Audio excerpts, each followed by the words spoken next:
Welcome to the podcast. Today we talk urban permaculture with Mark Lakeman. Mark is the principal and designer at Communitecture, a pioneering firm in architecture, planning and permaculture design. The firm specialises in creating resilient, community-focused spaces inspired by urban permaculture. Through their commitment to justice, equity and inclusion, they empower communities to shape their environments. Join us as we talk to Mark and explore his work in redefining the boundaries of architecture and design.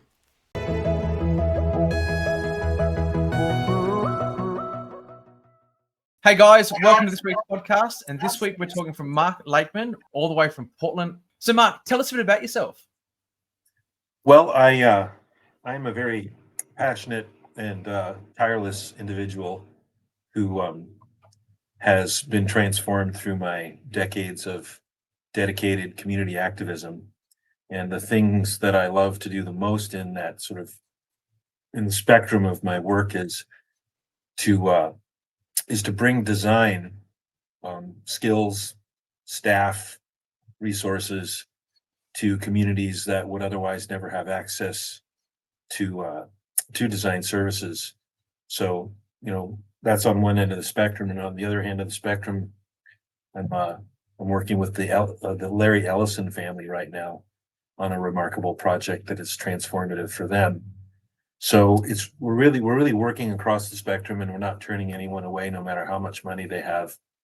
And I'm quite serious about that. We take projects whether people have fees or have resources or not, because I think one thing I learned early in my career is the people who really have the best ideas in the world that are based in real needs, most of the time don't have the resources to pay for those ideas to be realized.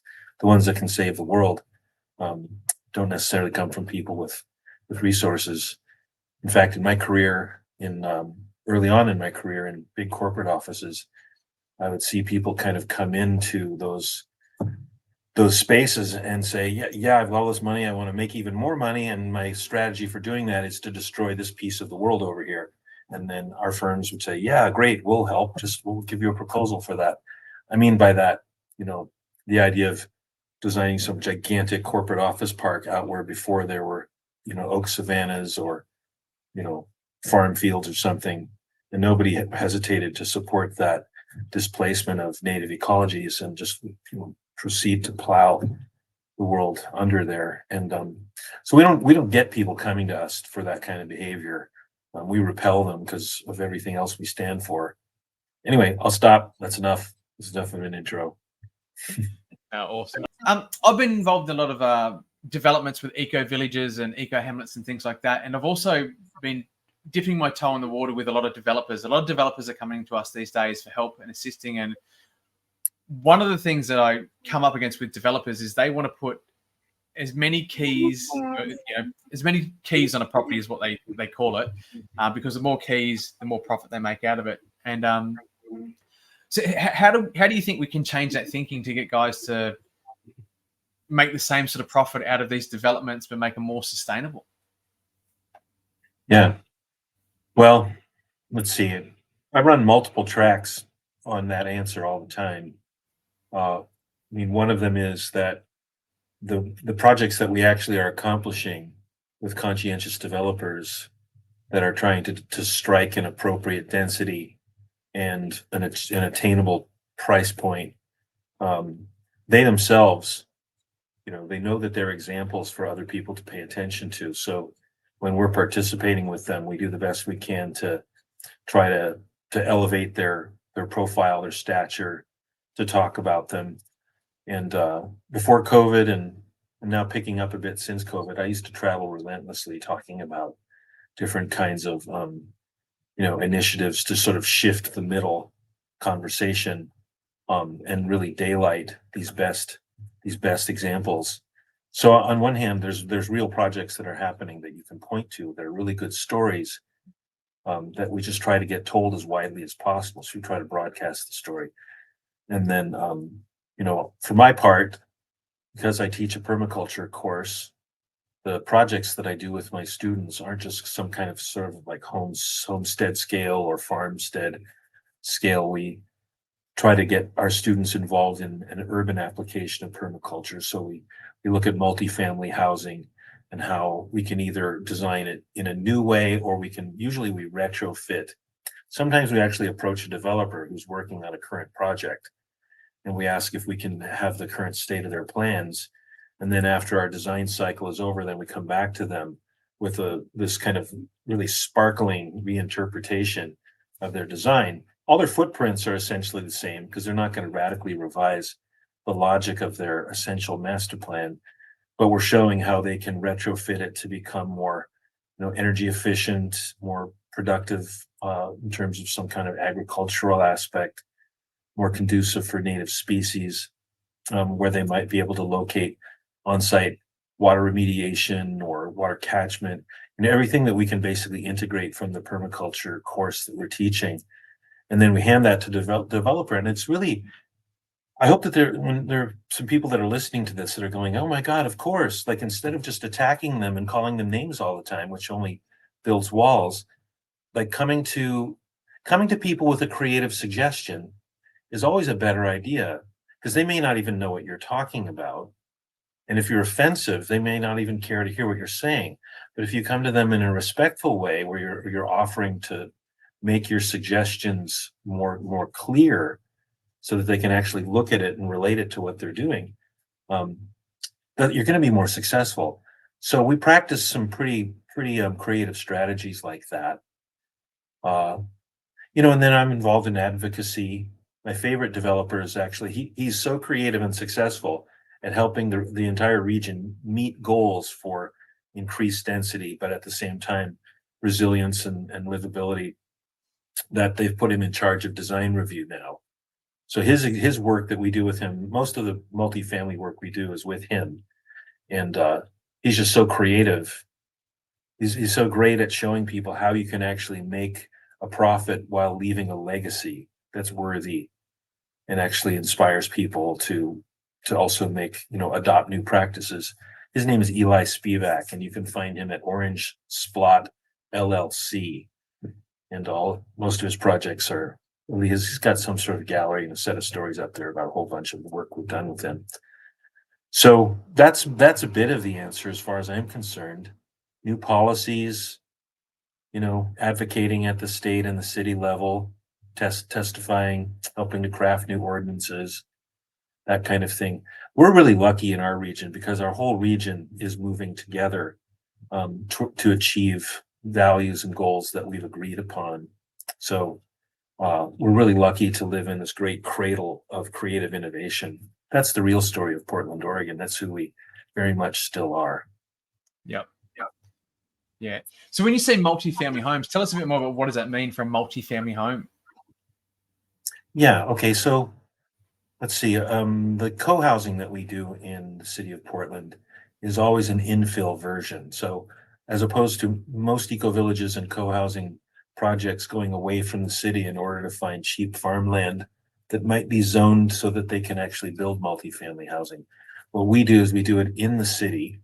So we sometimes have unusual and odd shaped lots with really interesting constraints. And we end up, as we're searching for how to keep the cost of entry as low as we can, and also make things as interesting as we can while we preserve site features, like most recently, this wonderful, like kind of big grove of Douglas fir trees at the center of the site.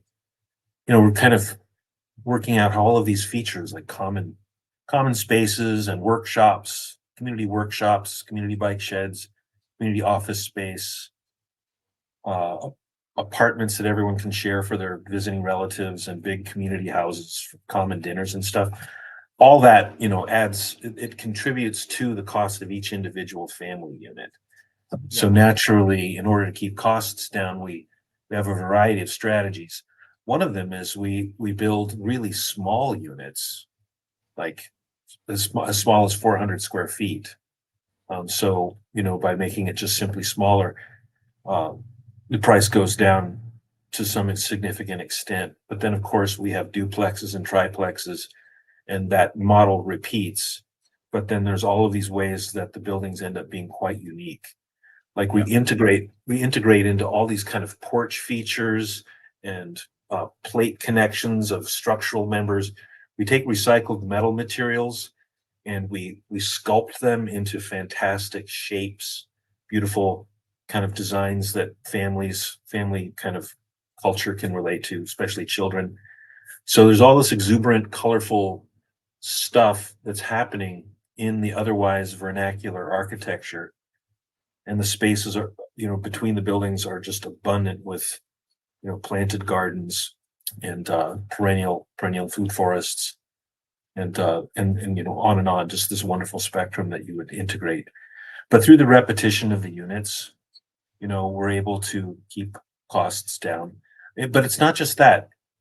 Honestly, here's the least discussed factor in trying to keep units attainable, and that is the acumen of the people involved that are running the project.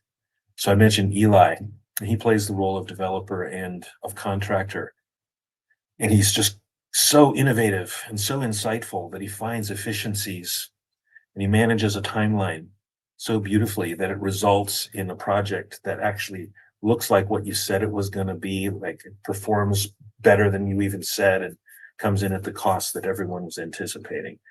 So creative management is a really big part of doing this work. But I'm the designer. I'm working like it's like we're a musical group and we are all jamming together and we know each other's moves and chops and stuff. So we work beautifully together. And that's another big part of how to be successful, is to enjoy yourselves together. Yep.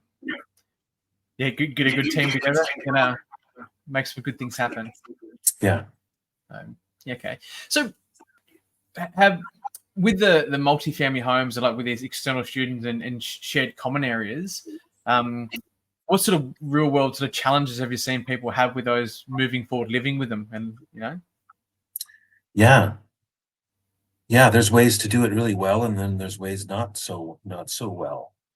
I think one of our most successful projects, which is so fascinating because it's only 4 little units on a very small lot together. It's lovely and it's such a modest scale. It's just surprising that it's a beautiful little village, and at the same time, it doesn't quite have enough people, and it doesn't quite have enough families for really a great multi-generational effect. And when you have a larger project like the ones we've accomplished lately with Eli, called Cully Green and Cully Grove up in the Cully neighborhood, there are quite enough families with older people and parental age, grandparent age, and little children, and even birthed, recently born children. All of that multi-generational kind of vitality contributes to a community that is more successful. It offers so much more that is positive and inspiring and fulfilling in social interaction. I think that's really key. And of course, you have to have some kind of way of approaching the whole project from the design standpoint, where it's really clear what is individually owned and controlled and what is held in common. And the clarity of that really helps with the ongoing success of the community. I mean, great clarity of like realms and responsibilities is key to people being able to kind of understand what's going on and know how to relate to each other. And it's classic, of course, for eco-villages and co-housing communities to have very important indoor and outdoor spaces. But sometimes these multifamily communities can be vexed by like kind of aging out and not having new young blood come in to replace them. And they kind of wonder why that would be the case. But the thing is, there's a few reasons for that. One is the classic approach can take about 10 years to accomplish. The way we do it is usually done within 2.5 to 3 years. So if you take the old-fashioned way, in which you're really dedicated to a participatory process in which everyone has to be involved in everything, what you find is about half of the people leave or they die before you're even done. And the price of everything has gone up to such an extent that you lose people, and it's not as green as you wanted or as beautiful as you wanted. And you forgot along the way to design play spaces for children. Somehow that happens too. So it has to be done in a more efficient process that satisfies people's need for having a good idea and then being able to inhabit it. We're not wired for a really long timeline in that way. We'll go elsewhere if we have to. And we don't typically tend to care about don't tend to look at the world through the eyes of kids and think about what they need. So, if you want young families to be there, that you have to really design the space. You have to cultivate it so that it will be attractive to people with children. Yep, no, definitely. Yeah, I've looked at a few communities, and it's been a challenge of having kids or animals, pets, things like that. So, yeah, so it's definitely a challenge. So, with would you say there's a good minimum number of participants to be involved in the community to sort of make that interaction and successful? Yeah, I think, but it kind of, it sort of depends on what you're trying to create. I'm just suddenly remembering as you asked that question, I helped found an arts collaborative back in the early 90s. And for the village that was trying to be, we didn't need elders, we didn't need babies, we just needed to create together. And we needed to inspire each other. In that case, we got a hold of this dilapidated old mansion for about $30,000 US back then, which was insane, but it was falling apart. And we had about 13 to 15 people living there, and we had enough rooms for everyone. And we converted the hallways and the attic and the basement and the dining room and the living room into these wonderful gallery and performance spaces. And every month for 10 years, we had these incredible exhibitions and performances throughout the entire 4 stories of the building. It was just, effervescing everywhere. And so it was a different cause. It was a different combination of people with a really strong core purpose, to explore and express. And we all evolved together. Like some people were cooks and some people were fashion designers and some people were videographers or filmmakers, and everybody started to do stuff together. So everybody learned how to cook and everybody learned how to make music together, and everybody started to understand more about all these other different kinds of art. We all became so enriched, the whole place. Then, it just kept evolving and growing and becoming a phenomena that lives to this day in a huge street festival every month in North Portland called Last Thursday. Anyway, I'm sorry, I really digressed there. The thing is, I guess I'm saying that there isn't any one particular answer. When you ask that question, it makes me remember, there's a lot of different people that have tried to figure out how many archetypes of human culture there are and how many are really essential for a healthy, thriving community. I'm remembering that Carl Jung said a minimum of 12 and a maximum of 48 per kind of cellular unit of social culture. And, but it's so circumstantial. Like the neighborhood where I live in, it's an ordinary community grid of lower middle income working class people. And it's a retrofit of an ordinary neighborhood in the colonial grid. And it is, its impact is localized, but it spreads out blocks around, and it's replicated itself all across the city hundreds of times.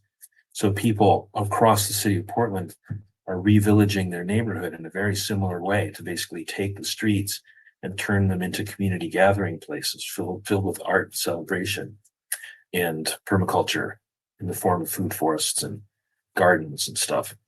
But lots of art, lots of colorfully painted houses and things like that. So that I can't even calculate the density of people and the amount of participation. But I can tell you this, where I live in 27 years, there's not been one community level conflict. That is insane. I can tell you all kinds of design projects, including the ones I've been going on about earlier, where they happen with some kind of, regularity that makes you think that's how life is going to be. But in our case, we've got really clear distinctions between what each group or family owns individually, and everyone's got really generous porches, so there's always space in between. And then there's this fantastic focus on all of us coming together to create these grand artistic, epiphanies in the streets, lots of performance and lots of music. And the thing is, we're not paying performers to come from elsewhere. We're putting ourselves on stage. And then we all laugh together, and we know whose children are whose children, and we know where the indigent people are who need help. So the neighborhood has, the lowest conceivable crime rate and the highest conceivable public health indicators. So it's fantastic. I guess a general answer to that question is that you just have to have enough people so that nobody's too stressed out doing too many things, for any one person. People need to be able to be kind of specialists in the areas that they enjoy most, and they need to be able to participate in a few other things so that everyone is both a specialist and a generalist. And once you have that, then it will tend to be able to thrive. Yeah. So what does you think with your community that's I suppose kept that vibe or kept that interaction with the community for over 27 years? What do you think is the driving factor that's kept that alive? Well, I think one thing that's really helpful is that I kind of characterized it as it's not lower income, it's like lower middle income to lower income community of working class people. So you have people who are not terribly privileged, like, they've all had teenage jobs where they're used to flipping burgers or taking direction and having to collaborate with other people. And I think there's a wonderful socialization that you get to have with that makes it so that you can relate to other people and work with them.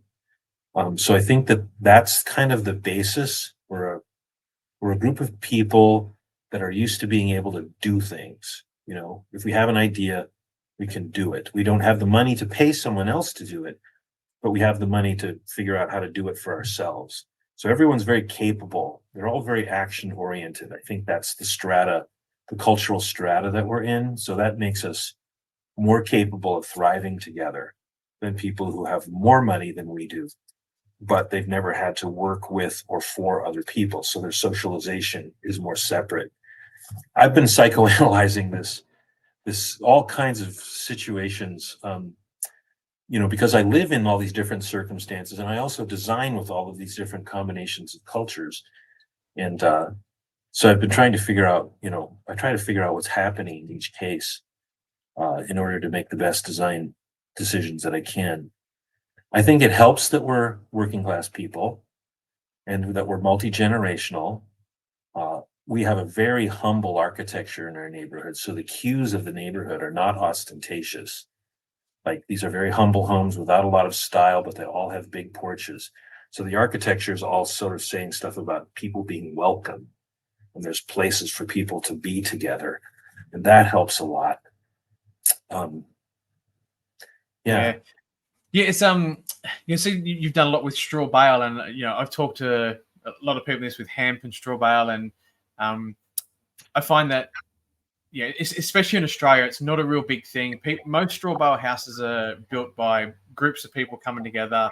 The labour's all provided, so there's this whole big relationship and these friendships and bonds get created by building a house. Where it's like building a typical house, that doesn't happen because the builder comes in with his team and his apprentices and yells at everyone, says, "Put that there, do that sort of stuff," and then they take the money and move on. So I see this with natural building, and when the labour is sort of donated or people even pay to come to learn how to build with natural building, you get this community and this amazing bond. I've built some hemp houses. I've been involved in some earth ships and some rambrick homes, and I'm still friends with most of the people that I went and did those workshops with, and built these people's homes for. So, So with the straw bale stuff you guys have done, has that been like a community sort of built project, or have they just had builders involved do it all? Yeah, good question. Well, my attraction to natural building is it was sparked and it was sustained by the fact that the medium is so amenable to community building. It's so amenable to community participation and kids being on the job site. Um, and some projects are more complex. You might have to build a roof system overhead before you install the bales in the walls. So you would only have skilled people on the site for most of that kind of work. But when it comes to the bale raising and kind of the chinking of the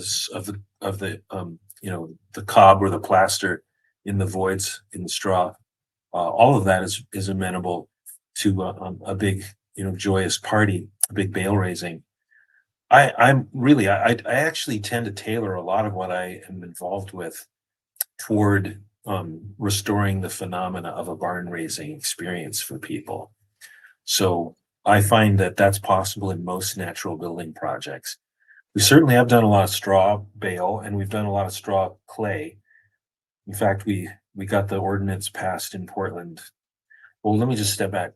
First of all, we created this entity that's attached to the building bureau in Portland, and it's staffed with natural builders and permaculturists. And what you do if you want something to be legalized is you appeal to the natural builders and permaculturists to legalize it. And so they receive your application, they ask you a bunch of good questions, they might ask for some testing data, which they did with straw clay. And then once they're done and they're satisfied, they pass it on to the building bureau for them to then approve through the city council ordinance. So we've done that a few times, and there's really nothing left on the menu of natural building that isn't legal here now. So that's been very fulfilling to be involved in that kind of political advocacy, but then also be involved in the design and construction end of things.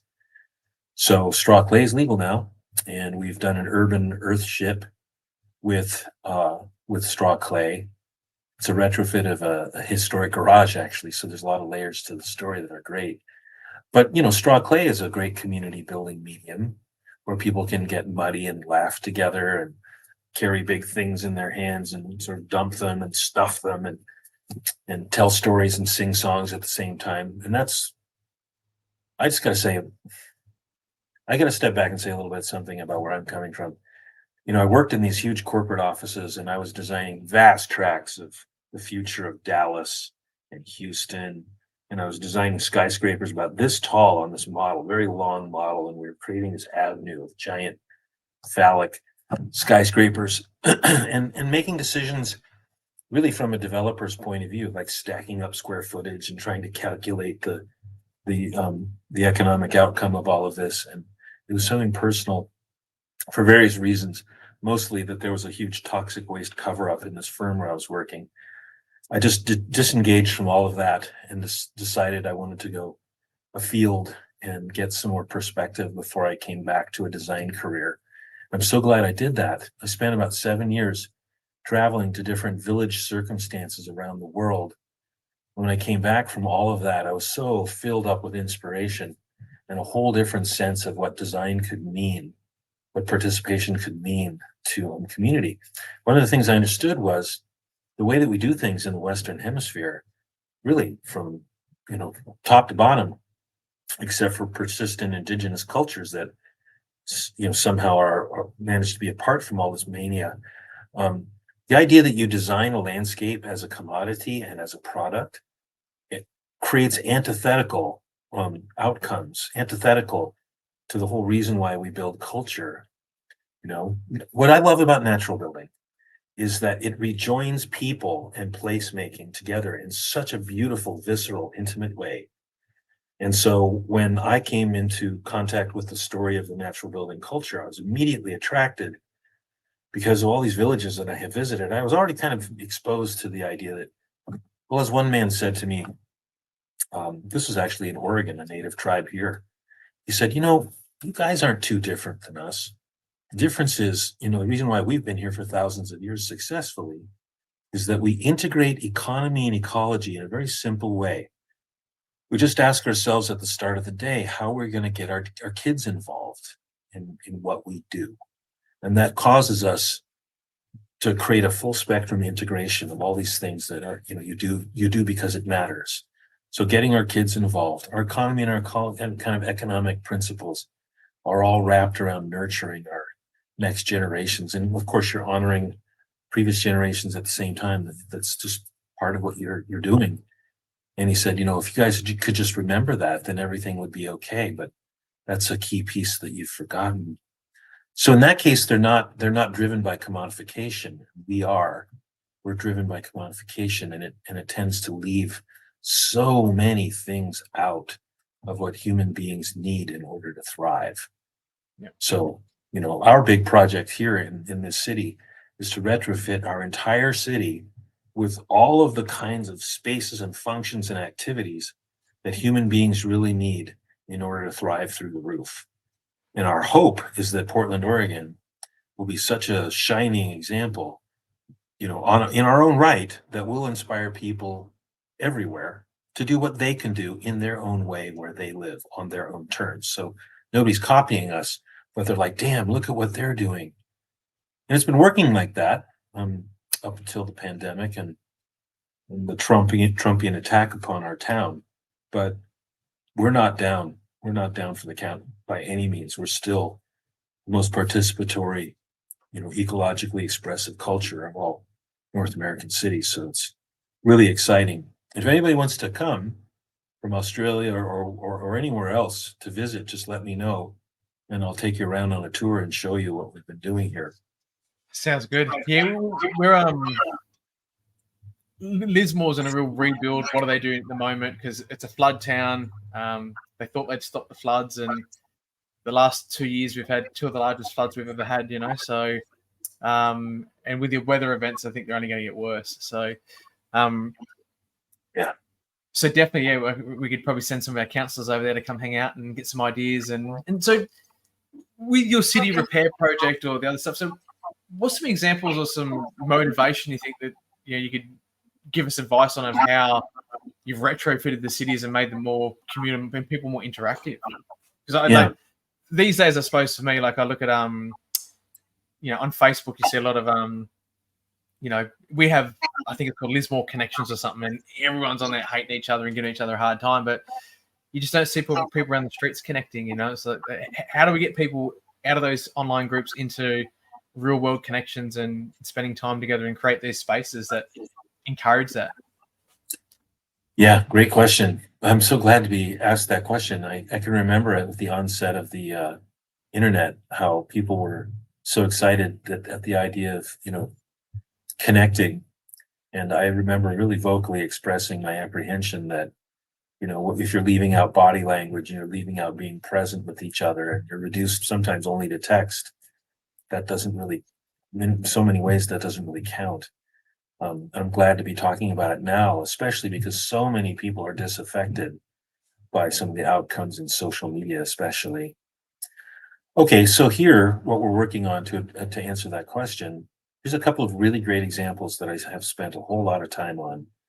First, Australia and the USA have a lot in common in the way that we have been developed as colonies. So, at the onset, you have the adoption usually of Roman colonial planning practices, and that takes the form of giant gridded landscapes where people are designing entire environments where everyone else is going to kind of live. And you might live in it and you're working really hard at a job that's, where you leave your home, you leave the home zone to go to the work zone to earn the money to pay for the home zone where you barely get to be. That should be very familiar to you in Australia. Even though I've never been there, I know that that's how it works. And that's how it works here, because we both live in essentially a model that comes to us from Roman imperialism. So, but the fact that someone somewhere decides to disintegrate living functions from working functions is what we actually call in the profession of architecture totalitarian design. You're deciding to disintegrate the primordially, sort of according to all of human history, the most integral functions of living and working. And when they're not separated, people thrive and they have full spectrum relationships and they they don't really need money so much because they're getting so much in the way of affinity and relationship. Okay, so in Australia and here, we live in these realities where planning has been done to us and zoning has been done to us. For some people at a certain level, they understand that there's this horrific sociological impact. But for most people, they don't understand. The planners downtown don't understand. The ones that are administrating the system don't understand. They just think it's normal. It's just normative. Why would you ever question it? Okay, but it results in Australia and in the USA in neighborhoods where people have no freaking public squares. In fact, between Australia, Canada, and USA, we have the fewest community gathering places of all first world nations and some of the highest incidence of issues, dystopic issues related to isolation. So this is why, we think that space out there is for cars. We don't realize that for thousands of years before the car existed, that space was actually a commons that brought us together. So my favorite project in our city is retrofitting streets and intersections into public squares. And we actually have an ordinance in Portland, 172207 ordinance, that enables anyone in any neighborhood to transform a street intersection into a public square for free. That sounds crazy, but it's true. And now all the streets that connect all the intersections are available to be recreated as well. And it can take the form of installing all sorts of interactive features. You can think of benches and kiosks and artistic effects, sculptures and stuff. Obviously, raised planters and nut trees and fruit trees. All that's easy. In fact, you can just build all that out in our streets, and you don't even have to get a permit. Believe it or not, we are so progressive now. The city government's like, we're completely out of the way. If you do any of that stuff, you're automatically permitted, even though we don't know it, and we are insuring you, even though we don't know it exists. That's where we are in Portland now. So I love that, but maybe even more favorite for me than that idea that we retrofit all the streets to become people space is that, got this serious houseless problem. And instead of just seeing houseless people as a problem, we've all agreed in this city that people need fundamentally to be engaged in solving their own problems. So that means we believe in democracy. Okay, so now we have passed ordinances, identified parcels, funded projects so that homeless people can actually create their own villages where they take care of each other. The first one of these in 1999 is the first in the country. It's called Dignity Village. And it basically runs for about $4 a person a day. And that all of that money is fundraised by the villagers themselves because they're stable enough, in this place to be able to actually build their own housing out of waste stream materials if necessary. All of this is a very ecological expression, but you're looking at people who admit that they themselves are broken, and yet they have skills and talents and families and stories and networks of relationships. And that's what it looked like as of about 2008, probably. It's a very highly organized place now where the buildings are all topped with solar panels. They have wind turbines. You can see one of them there. And the police tell us, according to their measurements, that it has the lowest crime rate in all the city and the highest indicators of public health and the lowest carbon emissions. We also know that they have the highest rate of voting participation compared to any other community in the city. And as I said, it's about $4 per person per day to be there. And they manage all of their own finances. They have micro enterprises.